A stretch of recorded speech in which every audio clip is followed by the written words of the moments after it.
नमस्कार मित्रों, मैं आचार्य योगेश पारिक वेद स्वाध्याय पीठ के ज्योतिष चैनल पर आप सभी का तहे दिल से हार्दिक स्वागत करता हूं। दोस्तों, आज मैं आपको बताने के लिए यहाँ पर हम बता रहे हैं कि 21 जून 2020 को जो सूर्य ग्रहण हो रहा है, जो कि कंकण आकृति का जो सूर्य ग्रहण है, और यह ग्रहण भारतवर्ष में, जो कि संपूर्ण भारतवर्ष में 9:15 से लेकर और दोपहर 3:04 तक यह ग्रहण रहेगा, जो कि जिसका अवधि काल 5 घंटे और 48 मिनट का रहेगा। और भारत के अंदर जो स्पर्श काल यानी कि जो टचिंग, जो जिसको कहते हैं कि भाई स्पर्श काल जब होगा तो ये 9:15 पर सूर्य ग्रहण स्पर्श होगा। और स्पर्श होने के बाद जो मध्य काल इसका रहेगा, मध्य काल 12:10 पर रहेगा। और मोक्ष काल इस समय यानी कि पूर्ण हो जाएगा तो 3:04 पर इसका मोक्ष काल रहेगा। दोस्तों, अब मैं बताऊँगा आपको कि राजस्थान के अंदर, क्योंकि जयपुर क्षेत्र जो है वह बड़ा, हर व्यक्ति कहते हैं, क्योंकि मैं यहाँ का रहने वाला हूँ, तो हर व्यक्ति इनकी एक ये रहती है कि भाई हमें भी ये बताइए कि भाई जयपुर के अंदर जो इसका स्पर्श काल और मोक्ष काल कौन सा रहेगा। तो इसलिए मैंने देखिए यहाँ पर लिखा है इस जगह का नाम।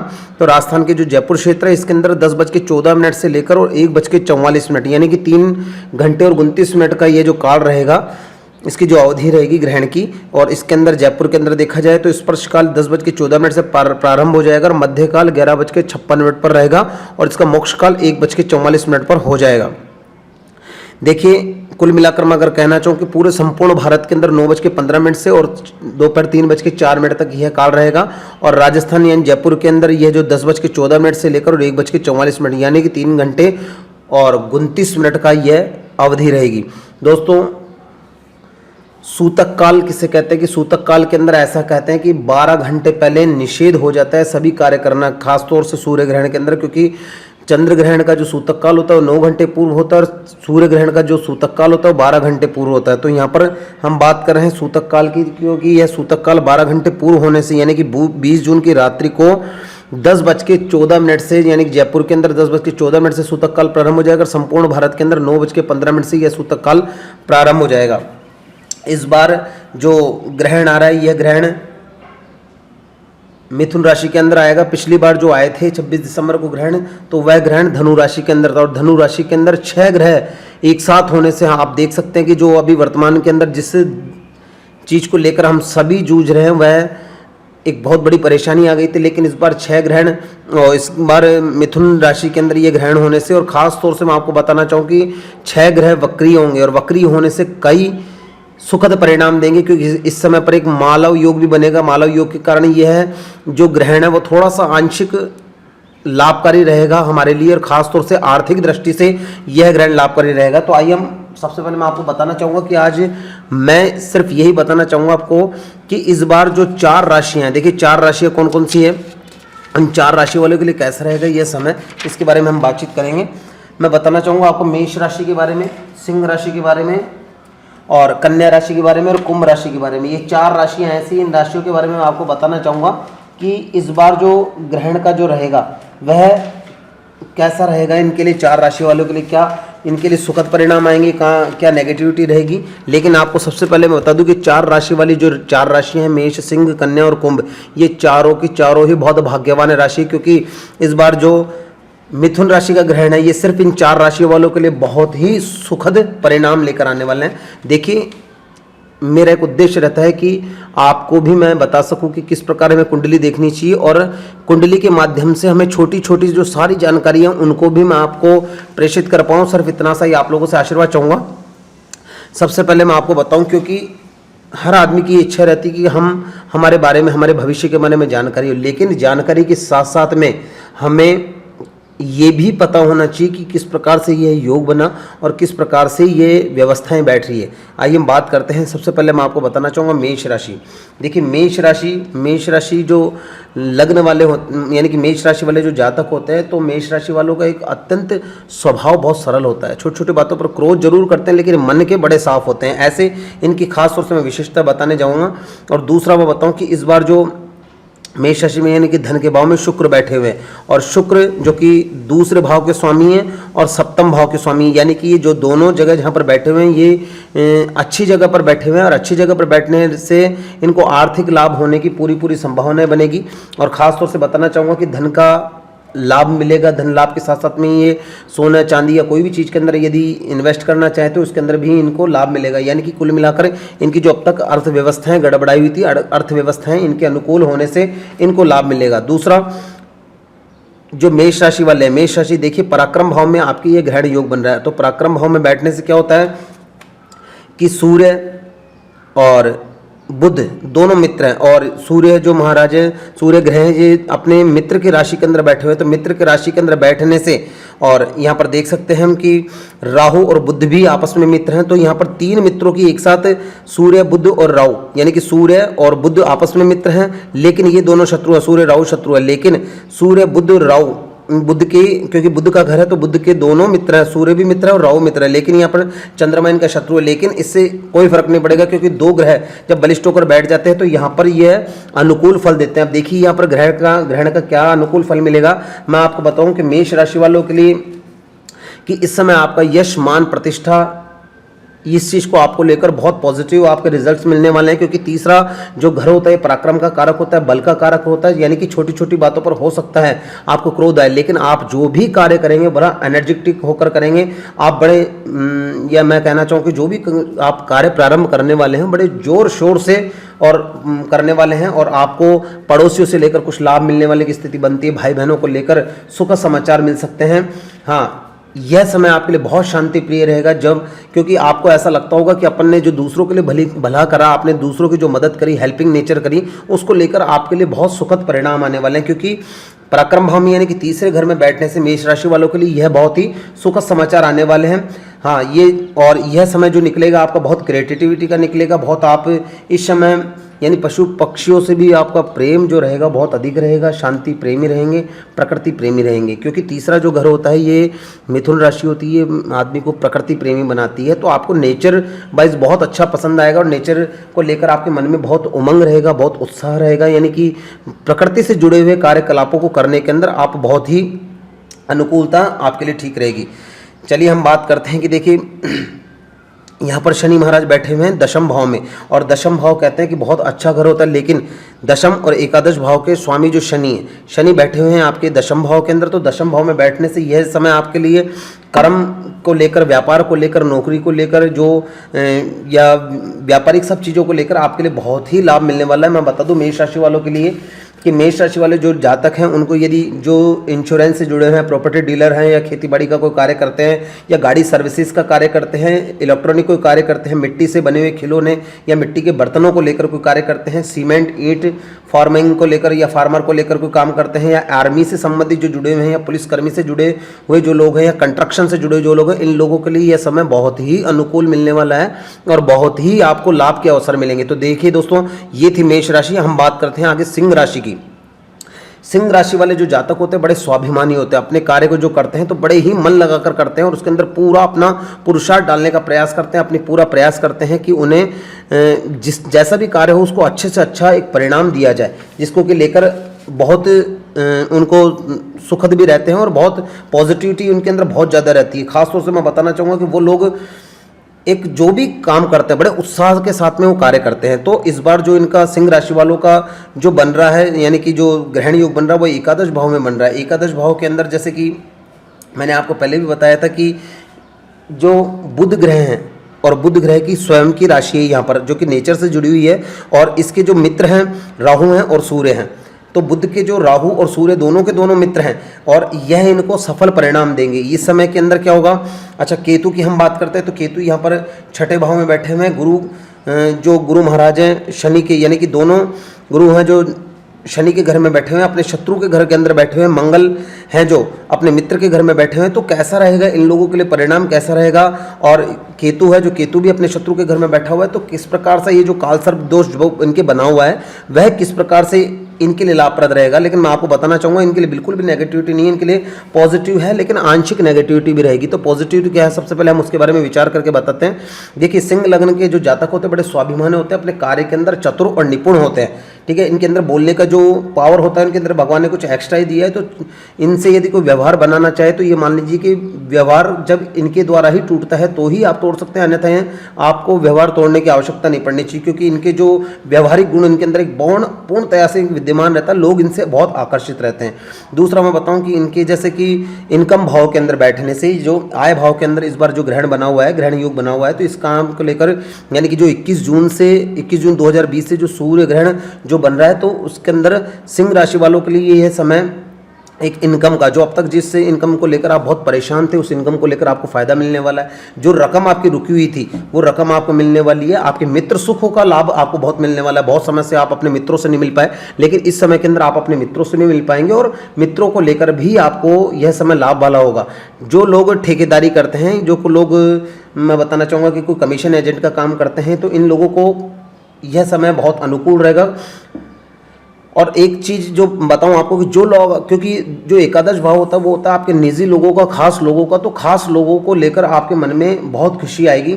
और जो खास लोग जो आपके खास तौर से दिल में रहते हैं, उन लोगों से मिलकर या उन लोगों के लिए कुछ आप अनुकूल करने से यह समय आपके लिए बहुत अच्छा रहेगा। लेकिन मैं आपको एक बात बताना चाहूँगा, क्योंकि एकादश के अंदर ग्रहण योग बनता है, तो ऐसे जातकों को अधिक चलने से पिंडलियों में भी दर्द हो सकता है, अधिक चलने से कुछ नसों के अंदर तनाव वाली स्थिति भी रह सकती है।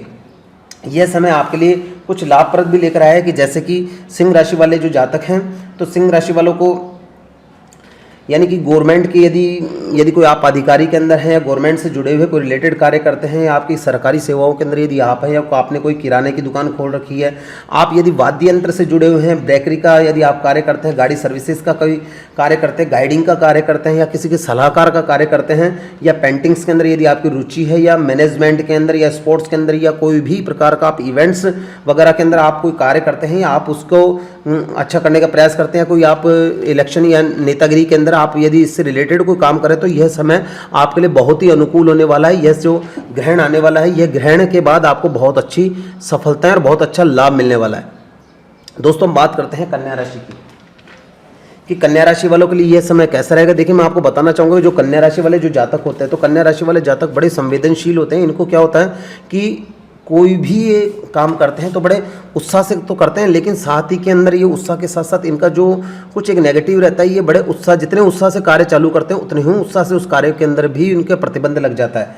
तो मैं आपको बताना चाहूँगा कन्या राशि वालों के लिए, कन्या राशि वालों को इस बार जो ग्रहण का जो योग बन रहा है, ये दशम स्थान के अंदर बना हुआ है। दशम स्थान में बढ़ने से ये ग्रहण योग यानी कि बुध का स्वराशि के अंदर होना और खासतौर से अपने मित्रों का साथ में होना, तो यह जो समय है और यह इनके लिए बहुत ही अनुकूल लाने वाला है यह समय, क्योंकि दशम स्थान कहते हैं राज्य स्थान को, कर्म स्थान को। जो अब तक आपने कर्म किया उसका कर्म का पूरा आपको लाभ मिलने वाला है। राज्य पद को लेकर यानी कि जो एजुकेशन लाइन के अंदर जो लोग फील्ड के अंदर जो कार्य कर रहे हैं, या आपने कुछ कंपटीशन वगैरह दे रखे हैं, उन लोगों को भी इस समय के अंदर बहुत लाभ मिलने वाला है। व्यापार के अंदर कार्यक्षेत्र को लेकर आपका जो कार्यक्षेत्र था अब तक जो बंधन में था, और वो अब मुक्त होने वाला है। कार्यक्षेत्र को लेकर भी आपको बहुत लाभ मिलने वाला है। जो लोग नौकरी से जुड़े हैं उनका प्रमोशन होने वाला है। उच्च अभिलाषाएं आपकी रहेगी। यह स्थान परिवर्तन का भी है, तो परिवर्तन जो लोग चाहते हैं कि अब हमारा कार्यक्षेत्र हमें बदल लेना चाहिए, तो यह समय आपके लिए बहुत अनुकूल हो सकता है। आप चाहें तो अपना कार्य को बदल सकते हैं, जिसको कि लेकर आपको लाभ मिल सकता है। आपको अपने मित्रों से लाभ मिलेगा,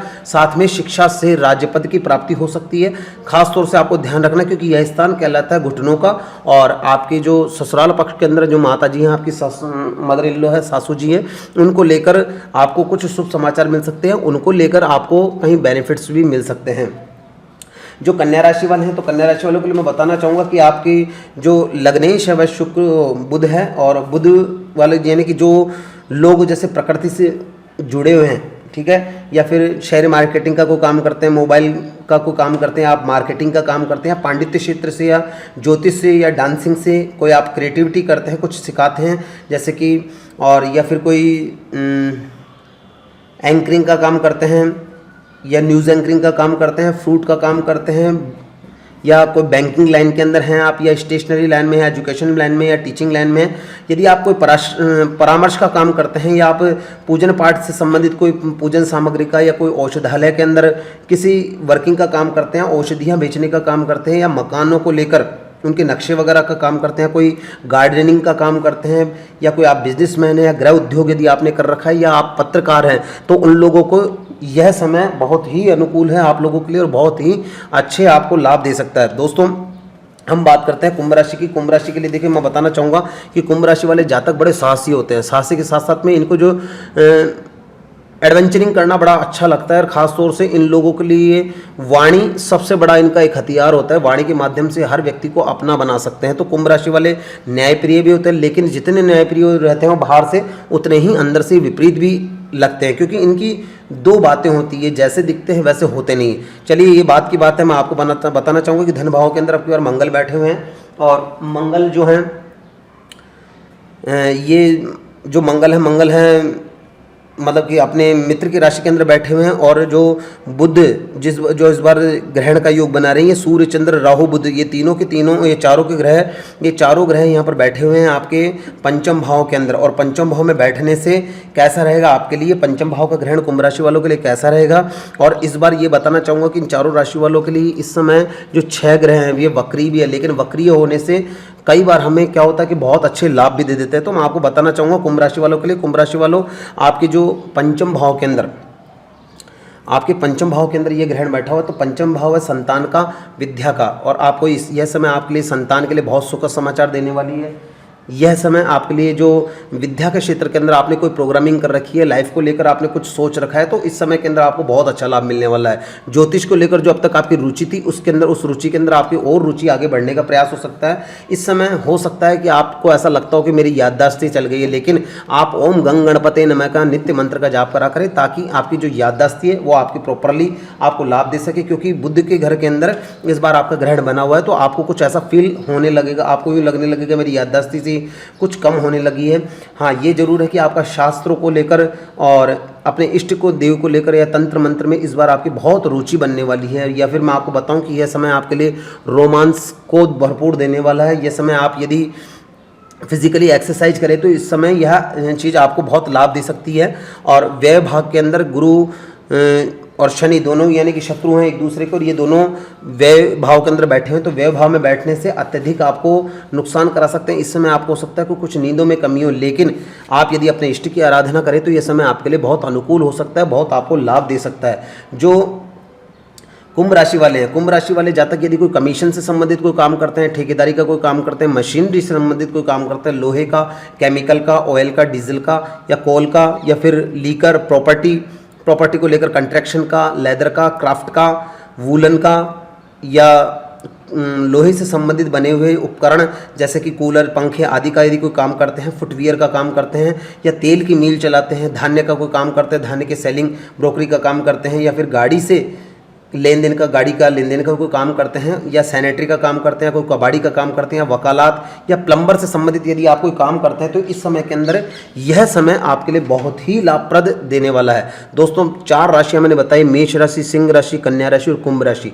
तो और लेकिन अब मैं आपको ये जरूर बताना चाहूँगा कि इस समय के अंदर आपको क्या करना चाहिए और क्या नहीं करना चाहिए। देखो हमारे शास्त्रों में लिखा हुआ है कि पुत्र जन्मानि यज्ञे च तथा संक्रमणे रवे रहोश्च दर्शने कार्य प्रशस्ते नान्यथा निशिकी।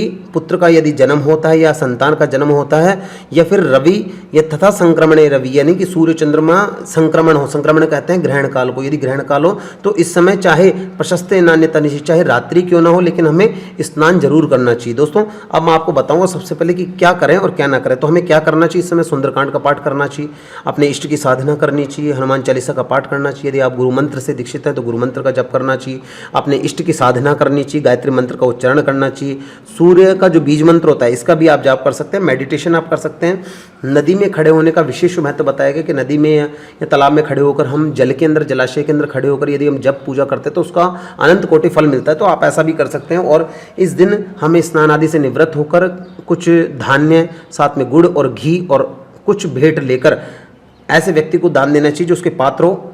और उसके बाद में घर की शुद्धि करनी चाहिए, घर के अंदर पूरी तरह से गंगा जल का प्रोक्षण करना चाहिए। गंगा जल का प्रोक्षण के बाद आप घर में हवन पूजन आदि कर सकते हैं। और मैं एक बात और बताना चाहूँगा कि जो पूजन का स्थान है, पूजन के स्थान को अच्छी तरह से बिल्कुल शुद्धिकरण आपको करना चाहिए। आइए हम बताते हैं क्या ना करें। देखिए दोस्तों, इसके अंदर हमें क्या नहीं करना चाहिए कि हमें सबसे पहली बात आपको मैं बताना चाहूँगा कि इस समय सूर्य के दर्शन या चंद्र के दर्शन नहीं करने चाहिए ग्रहण के अंदर, और घर से बाहर इस समय बार बार नहीं निकलना चाहिए। आप जो भी करना चाहें, भोजन करना चाहें या जल पीना चाहें, तो कोशिश ये करें कि ग्रहण काल के अंदर बिल्कुल भी ना करें।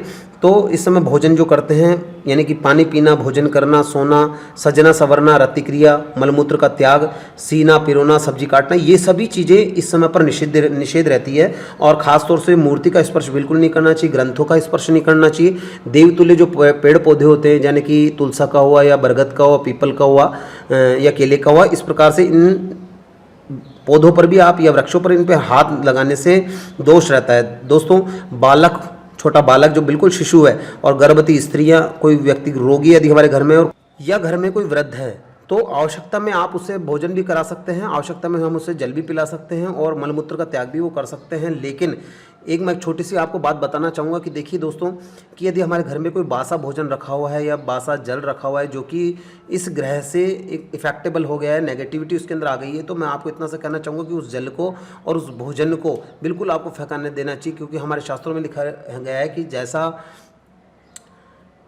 पिएंगे पानी वैसे रहेगी वाणी, और जैसा हम भोजन करेंगे उसके अनुकूल ही हमारा मन बनेगा। तो यह समय ऐसा है क्योंकि हम देखिए, मैं आपको एक छोटी सी चीज़ बताना चाहूँगा कि सूर्य और चंद्र, सूर्य होता है आत्मा का कारक और चंद्र होता है मन का कारक। और चंद्र और सूर्य जब ग्रसित हो जाते हैं राहु या ग्रहों से, तो इस समय हमारे धर्मशास्त्रों ने बताया कि इस समय हमें दान करने से या हमें पूजन पाठ करने से बहुत ही अनुकूल फल मिलते हैं। तो दोस्तों, मैं सिर्फ इतना सा कहना चाहूँगा, यदि आप इन दोषों से बचना चाहते हैं तो उसके अंदर यदि आप जो जल है या कोई आपने भोजन सामग्री बना रखी है या कुछ भी प्रकार का आपके भोज्य खाद्य पदार्थ है, तो उसके अंदर आपको डाब डाल देना चाहिए, जिससे कि यह जो इसका जो नेगेटिविटी है पूरे रूप से ख़त्म हो जाएगी। दोस्तों, आपको हमारी जानकारी कैसी लगी?